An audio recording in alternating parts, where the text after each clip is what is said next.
इस कार्यक्रम के प्रायोजक हैं कृषि एवं किसान कल्याण मंत्रालय, भारत सरकार। हर जोखिम से निकल कर फसल आए, सुरक्षित हो जाए। फसल बीमा से हर किसान अब आत्मनिर्भर हो जाए। संकट के समय प्रधानमंत्री फसल बीमा योजना किसानों के लिए वरदान है। अब सूखा पड़े या बाढ़ आ जाए कोई डर नहीं। अब ओले पड़े या कीट पतंगे फसल खा जाए कोई फिक्र नहीं, क्योंकि हमने लिया है प्रधानमंत्री फसल बीमा। बुआई से फसल कटाई तक हर जोखिम का दावा, न्यूनतम प्रीमियम पर अधिकतम भुगतान का वादा। योजना से हर साल जुड़ रहे हैं 5 करोड़ से ज्यादा किसान। अब आपकी है बारी। नजदीकी कृषि कार्यालय, सहकारी समिति, बैंक शाखा, अधिकृत बीमा कंपनी या जन सेवा केंद्र में स्वेच्छा से करा सकते हैं पंजीकरण। फसल बीमा पोर्टल या फसल बीमा ऐप द्वारा भी कराया जा सकता है पंजीकरण। प्रधानमंत्री फसल बीमा योजना, आपकी फसलों का संपूर्ण सुरक्षा कवच। कृषि एवं किसान कल्याण मंत्रालय, भारत सरकार। वीरेंद्र भाई राम राम। धर्मवीर भाई आपने भी और किसान वाणी कार्यक्रम सुनने वाले सारे बहन भाई है ना हमारी राम राम। और राम राम के साथ साथ वीरेंद्र भाई, आज गणतंत्र दिवस है, 26 जनवरी है। जी हाँ। तो सभी श्रोताओं ने आकाशवाणी परिवार की तरफ से, किसान वाणी परिवार की तरफ से गणतंत्र दिवस की बहुत बहुत शुभकामनाएं। वीरेंद्र भाई। जी हाँ गिरधारी भाई, स्त्रियां हैं आज गिरधारी नहीं आ रहे चौपाट में। सही कह रहे बिल्कुल। तो आज वो गणतंत्र दिवस देखने जा रहा, उन्हें मौज मारन दो और आपा भी मौज मारे। बिल्कुल। तो क्यों ना आपा भी आज तो नाच ही ले में। क्योंकि समय भी है और ऐसा समय कि जिसके लिए वो सारों को इंतजार था कि गणतंत्र दिवस जी, और उस उपलक्ष्य में क्यों नहीं नाच रहे गा रहे हैं, सारा देश ही नाच गा रहे हैं। सारा देश नाच रहे तो आपा क्यों पीछे रहे। बिल्कुल।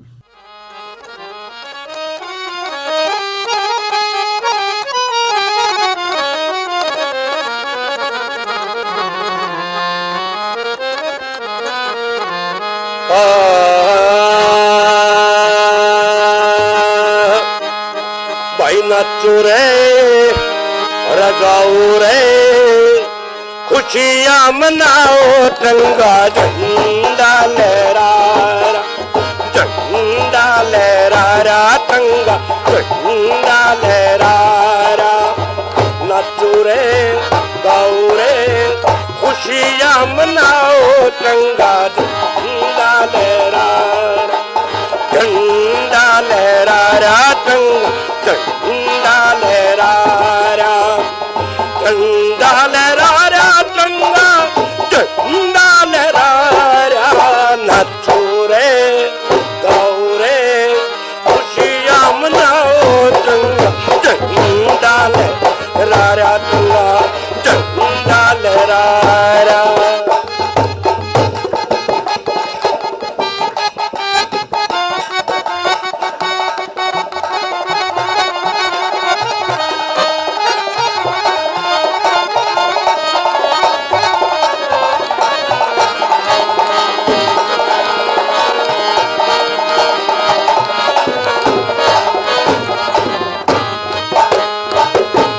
ध्वज की शोभा न्यारी सबके मन को भाता है।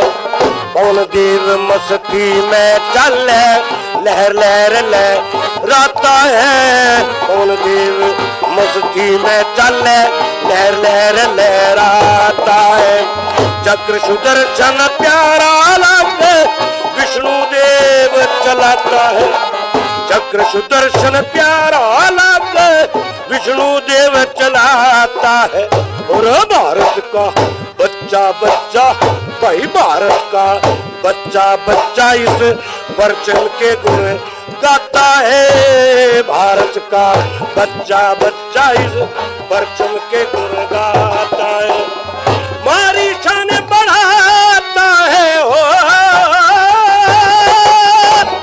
मारी शान बढ़ाता है प्राणात प्यारा रे प्यारा। नाचो रे गाओ रे, खुशियां मनाओ, तिरंगा झंडा लहरा झंडा लहरा, तिरंगा झंडा लहरा।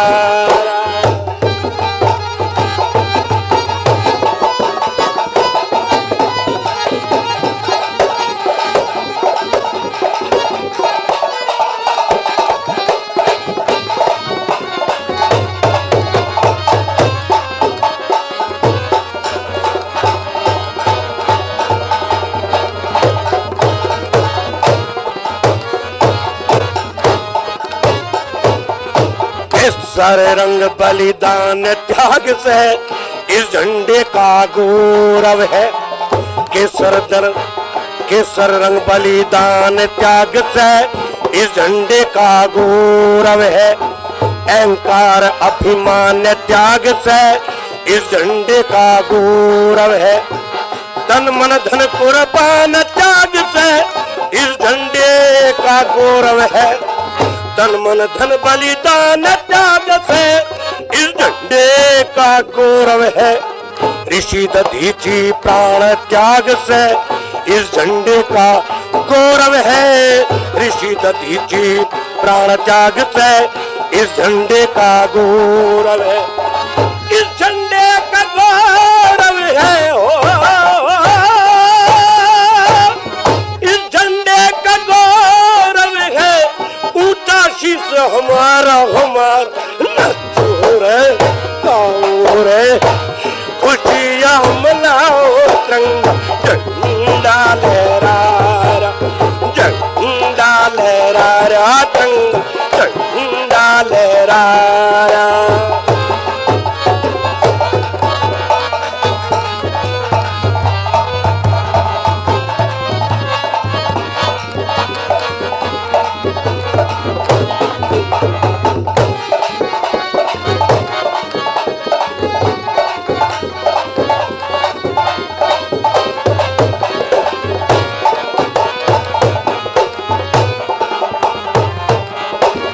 तिरंगा ऊंचा रहे हमारा, तिरंगा ऊंचा रहे हमारा, बलिदानों का झंडा है।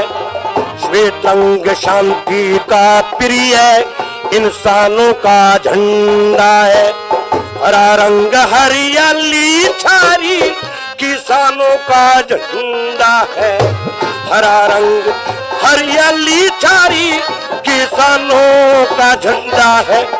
मेहनत कश मजदूर हिंद के दीवानों का झंडा है। मेहनत कश मजदूर हिंद के दीवानों का झंडा है। विज्ञानों का झंडा है। विज्ञानों का झंडा है। शिक्षा का भंडार खुशियां मनाओ। झंडा लहरा रहा, झंडा लहरा रहा, तिरंगा झंडा लहरा रहा।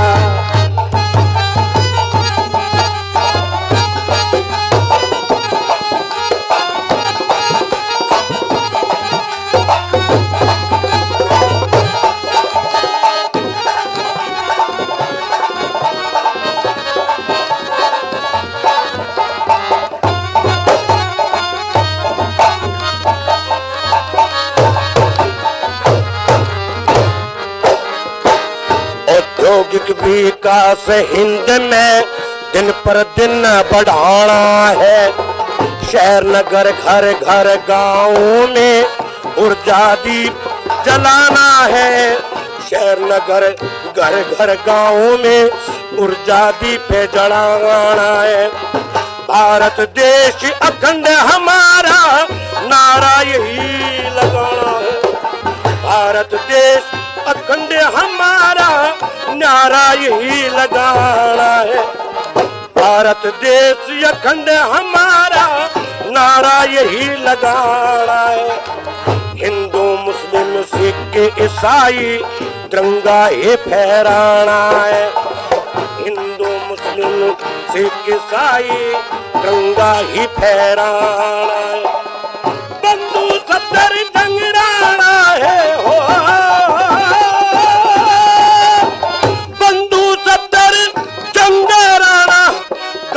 मंडल सारा सारा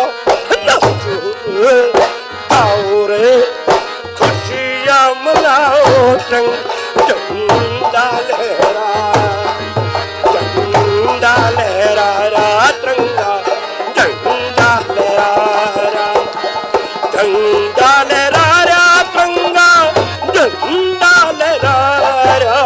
नचो रे गाओ रे खुशियां मना तिरंग झंडा लहरा झंडा लहरा तिरंग झंडा लहरा झंडा लहरा तिरंगा झंडा लहरा झंडा लहरा रहा तिरंगा झंडा लहरा रहा, ये थे सफदरजंग राणा। बहुत अच्छी तो रागनी आपने भी पसीना काट लिया कति वीरेंद्र भाई नाच नाच के। अगर पूछो ना धर्मवीर भाई, जो रागनी आपने सुनाई और जो गायक कलाकार ने जिस अंदाज में गाई है, अंदाज में जो गाई है वो निराला था। और हमारा तिरंगा तो निराला है ही है, वो तो है ही है, उसमें कोई शक ही नहीं भाई। और वीरेंद्र भाई जी हाँ, देखो चुपाड़ मारे कोई काम की भी बात करनी काम की बात पड़ेगी। करेंगे धर्मवीर भाई। मैं जो देख रहे हैं जेबा में पता नहीं क्या भर रहे हैं, गोल गोल से आप देख रहे हैं, पता नहीं क्या है, क्या नहीं है। ये छोटे छोटे ना अभी वो बेर लाया था पता दिखाने खातर। अच्छा अच्छा, पर ये तो मना हरे लग रहे हैं भी थोड़े अरे से, तो तोड़िए तोड़ लिया जल्दी जल्दी। गणे छोटे हैं, मैं तो ये दिखाने लाया कि मैं ये के लग रही है कोई। अच्छा अच्छा, ये तो खा लिए सारे, कोई बात नहीं धर्मवीर बीमार हो भाई, गए तो। आज इसी बात पर करेंगे बातचीत और चर्चा कि भाई बेर के बागा की क्या कुछ देखभाल करनी है, पर कच्चे खाइयो ना फिर ना नुकसान करेंगे। ये तो मैं दिखान खाता अच्छा, आया था आपने भाई, आप देख के कोई बीमारी बताओगे भाई के रोड़ा है। क्या कुछ हो रहा है क्या कुछ नहीं। हाँ, देखियो पर भला। जहाँ तक इसकी बात है धर्मवीर भाई, मन भी पता है आप क्यों खाओ इन्हें, क्योंकि आपने इतना पता कि भी इसमें पोषक तत्व जो है बहुत अच्छे हैं। पोषक तत्व तो और हैं दूसरा ये, आसानी से मिल जाए, पोषक जब भी तो आप जेबा भर रहे हो। पोषक तत्व तो ये मक्खियों ने खा लिया, ये तो। अच्छा अच्छा, फिर वह जो आप दिखा रहे थे ना इसमें क्या था क्या नहीं था, हाँ। यो जो ले रहे थे दूसरे हाथ में ले रहे थे, इन मया बेर की फल मक्खी लग रही है। अच्छा, और यह कीट केवल सुंडी हानिकारक है, जो कि देख रहे हैं सफेद रंग की और देखने में उबड़े हुए चावल जैसी लगेगी। हाँ, यही से ऐसे हैं हाँ, भाई, ये इस बिल्कुल पे। सही कह रहे हैं। हाँ। और यह घरेलू मक्खी जैसे भी कई बार इसके प्रौढ़ दिखाई देंगे। अच्छा। और यो जोन सा यो बेर देख रहे हो नहीं आप, यो रंग भूरा पीला सा हो रहा है। आहो, आहो। हाँ। और ऐसे ही मक्खी का रंग सा हो रहा है, ऐसे ही इसी का हो रहा है। तो ये इसी आकार में आ जा जब देखा जा। और जब ये शुरू में ही देख लिया था आपने, जब यो फल जो है मटर के दानों जितना हो जाए तो मादा मक्खी के फलों के छिलकों में अंडे देते हैं। और मक्खी जो थी ना वीरेंद्र भाई, उसके पंख बेरा कैसे थे? स्लेटी स्लेटी से के भूरे भूरे से रंग थे। के स्लेटी रंग के धब्बे से होंगे उसमें। आहो, वही जो आपने थे, देखे वही हैं। थे, वही थे। और देखा होगा आपने बेर भी देख लियो, इनमें कुछ बांगे टेढ़े हैं। आहो, टेढ़े मिड्डे से हो रहे हैं, और काने भी होंगे, फोड़ के देखो इसे। अरे जी भी तो आपने दिखाने नहीं तो लाया मैं, जो मेरे ठीक होते तो क्या नहीं लाऊंगा। हाँ, यह बात सही कह रहे, बस लक्षण देख लिए अब आपने, ये भी इनका रोकथाम करनी पड़ेगी। और एक और है, ये जब पकाऊ आवेंगे ना, ये नीचे जड़ जाएंगे। ओहो। और फिर ये खाने के लायक नहीं रहने।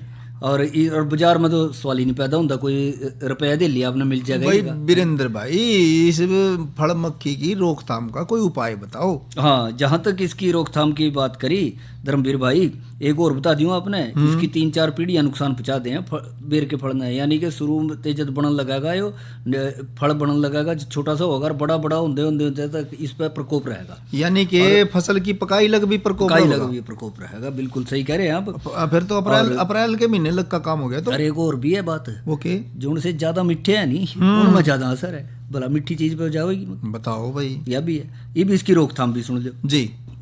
इसकी रोकथाम के लिए ऑक्सीडेमेटॉन मिथाइल 25 सीसी अच्छा, या फिर 500 मिलीलीटर डाइमेथोएट, जिसने रोग और भी कहते हैं। मतलब दोनों में तो कोई सी दवाई लेना हाँ, है? कोई सी एक ले लो। और ये 30 ईसी ने 500 लीटर पानी में मिला के प्रति किले के हिसाब से इसका छिड़काव कर दो। अच्छा। और जो प्रकोप जारी रहे, जिस तरह पहले तो दिसंबर में भी कर लिया होगा, पर फिर नहीं बात बनी, फिर आप ठाए फिर नहीं, ये तो नहीं बताओ ना, पर जैसे फिर भी कर यो महीना चल रहा है, जैसे इस महीने में क्या करूं? इस महीने के आखिर में आजकल के दिनों में 500 मिलीलीटर जो मेलाथियान या फिर साइथियान, हाँ हाँ 50 सीसी 5 किलोग्राम गुड़ या चीनी के घोल में तैयार कर लियो, 500 लीटर पानी ले लो, और प्रति अच्छा। किले के जो पौधे हैं बेर के, उनके ऊपर छिड़काव कर दो। यानी कि एक किले के तरह करिए, बड़ा बढ़िया समय चल रहा है। अच्छा, मतलब एक किले के बाग पे करना है यो काम। जी हाँ, बिल्कुल आपने दवाई बताई मेलाथियान, और दवाई की मात्रा बताई आधी लीटर, और पानी की मात्रा बताई आपने 500 लीटर, और गुड़ भी बताया आपने। तो थोड़ा सा गुड़ न्यू पाना पड़ेगा, उस पर चिपक जाएगी दवाई जहाँ गिरेगी। अच्छा अच्छा, पत्ते पे चिपक चिपक जाएगी जाएगी, उससे। जड़े दवाई पड़ेगी वहीं की वहीं चिपक जाएगी। यह तो बात आपने अच्छी बताई। तो वीरेंद्र भाई, एक बात और बताओ कि जैसे कीट हैं और ये खराब हो गए, कीड़ों ने खा लिए, जी हाँ। तो उसका क्या करें? अच्छा, जो उनसे कीट है और जो मतलब खा लिया इन्होंने। हाँ खा लिए उसमें, तो उसमें यूँ भी लग जाए जो मतलब आप ये नहीं यूँ देखा होगा, कई काणे हो गए, कई कीटों ने खा लिए, प्रकोप ज्यादा हो रहा है और ऐसे ही खाने के लायक नहीं रहे और न बेचने के लायक रहे। उन्हें तोड़ो, इकट्ठे करो या नीचे जड़े हुए हो, एक खड्डा खोदो और उसमें दबा दो। ठीक, सबसे बढ़िया तो ये है। ठीक ठीक ठीक। और नहीं फिर वही पशु तो चरे ही है, उन्हें खाएंगे उन्हें पर ऐसा रहे उसमें सुंडियाँ सांडियाँ हों, वे भी बीमार ना हो जाए, इसलिए उन्हें दाबना ही बेहतर है नीचे। जी। अरे नु कहूँ जो पेड़ों के नीचे न ये जो जमीन की खुदाई सी कर दें तो हाँ वह बहुत बढ़िया रहेगी धर्मवीर भाई, नड़ाई गुड़ाई सी हो जाएगी, उसमें हवा सी निकल जाएगी है। आजकल तो थोड़ा सा नमी सी हो रही है, पिछले दिनों आपने देखी बरसात ज्यादा रही जरा, और जैसे ही थोड़ा सा पत्थर सा आने लगा उसमें खुरपी काट दो, कसी गेल खोद दो, उसने अच्छा रहेगा, थोड़ी बना दो उसके, ठीक बढ़िया रहेगा। ठीक।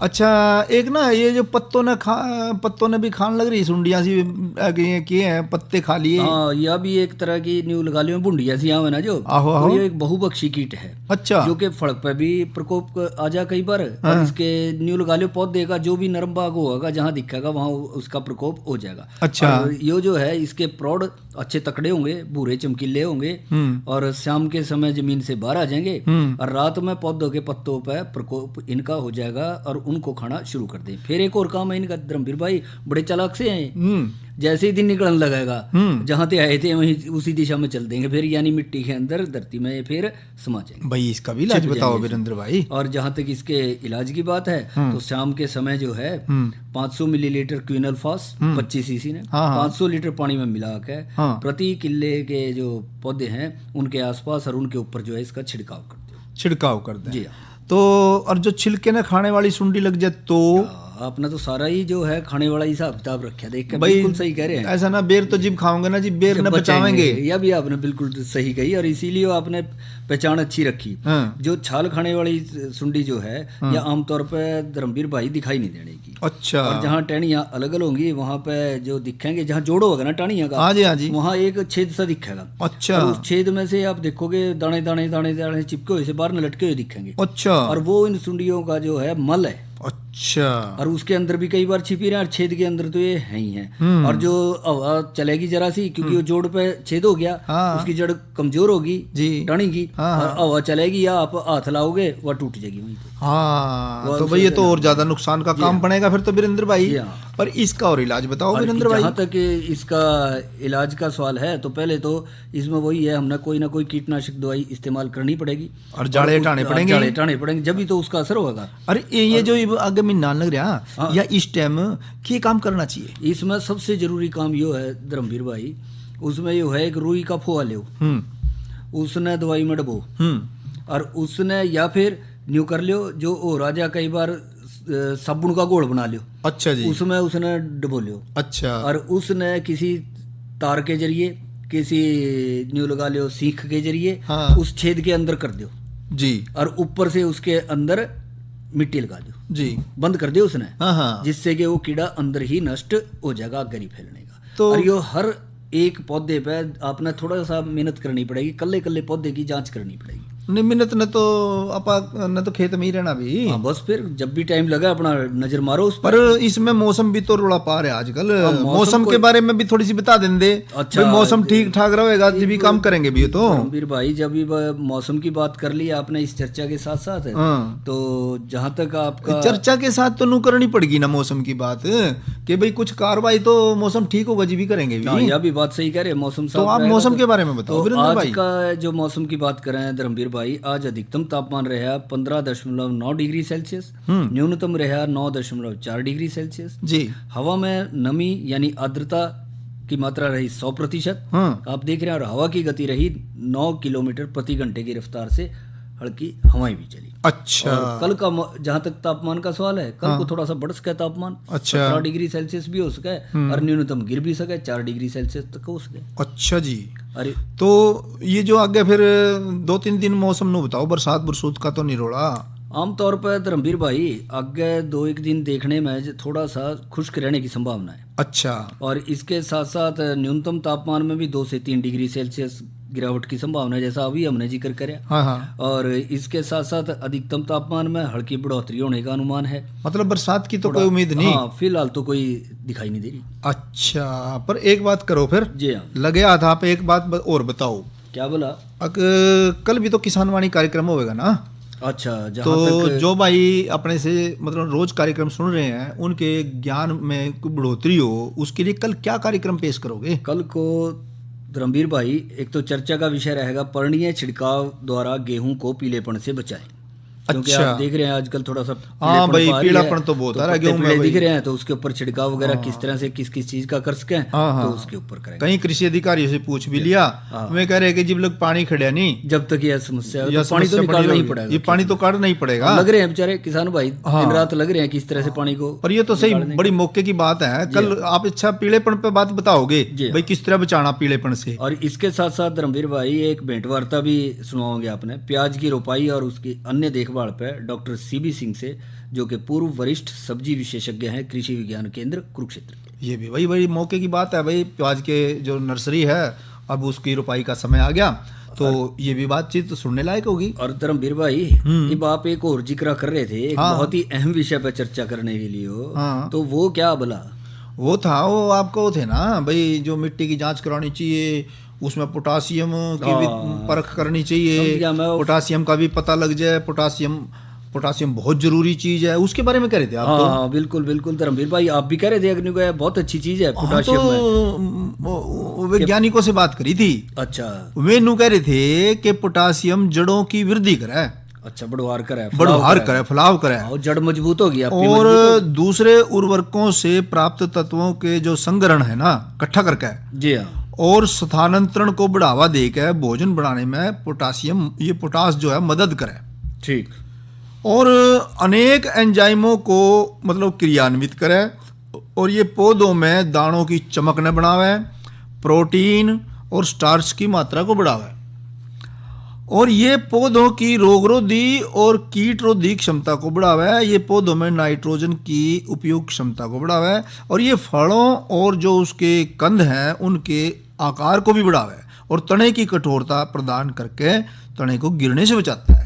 तो इसलिए पोटासियम तो बहुत जरूरी चीज है। अच्छा न्यू बताओ धर्मवीर भाई, और न्यू कहते हैं कि भाई संतुलित खाद पड़ना चाहिए, तो ये अपने आप उसमें नहीं जानता होगा जब संतुलित खाद की हम बात कर रहे हैं। उस संतुलित खाद के बारे में बता रहे थे भाई, मैं तो वही मेनू कह रहे थे कि संतुलित खाद से मतलब है नाइट्रोजन और फास्फोरस और पोटासियम, अच्छा इनको एक आदर्श अनुपात में और मिट्टी की जांच के आधार पर डालना चाहिए।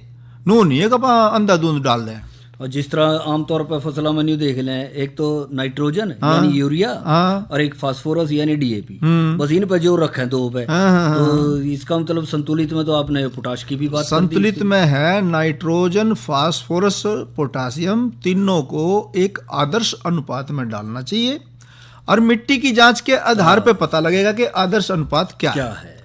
और जो तीसरी जो बात बताई कि भाई ये जो तीसरा जो तत्व है ना जरूरी, वो है पोटास के बारे में धारणा तो ये है कि ये तत्व भूमि में प्रचुर मात्रा में है। अच्छा, हम तो नहीं सोचे ना भी बहुत है, हाँ भाई काफी है, ये तो हो ही रहा है पूरा। लेकिन साइंसदान बता रहे कि सच्चाई ये है कि सघन खेती और संकर किस्मों के बढ़ते प्रयोग के कारण इस तत्व का बहुत तेजी के साथ इसके अंदर कमी आई है, गिरावट आई काफी एकदम से। हाँ जी, हाँ जी, हाँ जी, ठीक। तो ये बात आई कि भाई हाँ वह बात जो कर रहे थे आप, न्यू कहते भाई इतना पा दिया, यो कर ले, यो कर ले, ये जो बता रहे थे सारी बात सही है आपकी। हाँ। पर न्यू तो बताओ कि भाई इसके पहचान किस तरह करे, कोई लक्षण तो दिखते होंगे। पोटासियम की जब कमी हो जाएगी ना, पोटासियम की कमी से पुरानी जो पत्तियां है ना, सबसे पहले वो प्रभावित होंगे पौधे की। अच्छा, उस पे क्या होगा, उन पे सफेद, पीले और संतरी रंग के धब्बे दिखाई देने शुरू हो जाएंगे वीरेंद्र भाई। या पहली पिछाड़ है, पहली और असली पिछाड़ यही है। और ये धब्बे पत्ती की नोक तक शुरू होंगे वीरेंद्र भाई, अगले सिरे थे। हाँ, और पत्तियों का रंग हरे से भूरा हो जाएगा, पत्तियां सुकड़ जाएंगी, ठीक है। और इसके बाद कमी के लक्षण कई पत्तियों पर दिखाई देंगे, जो कि छोटी और हरी लिली सी हो जाएगी। और पौधों की जड़ें कम विकास करेंगी, ठीक करे। और इसकी बहुत ज्यादा कमी के कारण पौधे ऐसे हो जाएंगे जैसे झुलस गए हों, और पौधों की रोग से लड़ने की जो शक्ति है ना उसमें कमी आ जाएगी, और फिर दाने का तो आपने पता कैसे होंगे, यानी झाड़ कम होगा, आप न्यू कहना चाह रहे हैं, सुकड़ जाएंगे दाने। हाँ, बस वजन ही नहीं रहने का उसका। हाँ। न्यू कह लेंगे कि भी जो चमक होनी चाहिए थी, जो भारीपन होना चाहिए था दाने में, हाँ। जिसने न्यू थे में ठा के देखे करें भाई बड़ा अच्छा हाँ, दाने, हाँ, वो सारी वो चमक गायब हो गायब हो जाएगी। जाएगी। तो पोटास देने वाले जो उर्वरक है ना वीरेंद्र भाई, जी हाँ। उनके बारे में जिक्र करना बहुत जरूरी है। अच्छा, वे कौन कौन से, हाँ, किस जरिए से वो पूरा अब ये उसका पूरा करना है तो करना है तो म्यूरेट ऑफ पोटास ले लें। अच्छा, इसमें पोटासियम की मात्रा रहेगी 60%, ठीक। और सल्फेट ऑफ पोटास का अगर प्रयोग करें तो इसमें पोटासियम की मात्रा रहती है 50%। जी हाँ। और नाइट्रेट ऑफ पोटास ले में तो उसमें पोटासियम की मात्रा रहती है 46%। अच्छा, इन सब में भी जो कोई सा एक ले ले, जो सारे का सारा क्या होगा, या इनमें कम इन ज्यादा सब रहेगा? में एमओपी पोटासियम का सबसे उत्तम स्रोत माना गया है, ठीक। इसलिए ये सबसे अधिक प्रयोग होता है, यानी कि muriate of potash. Muriate of potash. ठीक। तो वीरेंद्र भाई, जी। हम भाइयों को यही सलाह देंगे कि अपनी फसलों में देखें कि जहाँ भी पोटास की कमी लगे तो वहाँ पोटासियम की जो मात्रा है उसको पूरा करें और संतुलित रूप में करें। मिट्टी की जांच करा के फिर देखें पोटासियम कितना कम है, और फिर साइंसदानों से मिलें, कृषि अधिकारियों से मिलें, और उनकी सलाह के हिसाब से अपने फसलों को पोटासियम देवें। ये एक बहुत जरूरी तत्व है। ये आपने बहुत अच्छी जानकारी दी धर्मवीर भाई। अरे अरे अरे क्या कर रहा है? इधर इधर इधर, हम बोल रहे हैं तेरे बीजू का। उतला बोल रहा है? हाँ, पक्षियों से तो हम खेत को बचा लेते हैं, पर इन घातक रसायनों से कैसे बचाएं? मतलब? देख बेटा, तू जो ये अंधाधुंध रसायन मिलाता है ना, मिट्टी की सेहत बिगड़ने लगी है, और जब माटी ही कमजोर पड़ जाएगी तो उपज कैसे सेहतमंद होगी? हाँ? अरे पहले ऐसा नहीं था, पूछना अपने बड़े बुजुर्गों से, कैसे फसल लहलहाती थी, शुद्धता झलकती थी। हाँ, माटी भी तंदुरुस्त और लोग भी। अरे अब पहली वाली बात कहाँ? पर अब तो सब यही डाले हैं। सब नहीं, आज भी लाखों जागरूक किसान परंपरागत विधि से फसल उगा रहे हैं, खर्चा कम और उपज की कीमत भी बेहतर पा रहे हैं। सच है? रे बेटे, एक्सपीरियंस से बता रहे हैं, धूप में बाल सफेद नहीं किए हैं। हाँ। ठीक है भाई, मैं भी आज से जैविक खेती शुरू करूंगा। माटी से प्रेम की परंपरा है परंपरागत खेती। इस कार्यक्रम के प्रायोजक थे कृषि एवं किसान कल्याण मंत्रालय, भारत सरकार। वीरेंद्र भाई। जी हाँ धर्मवीर भाई। ले मैं भाई से इजाजत। जरूर। अच्छा भाइयों, राम राम।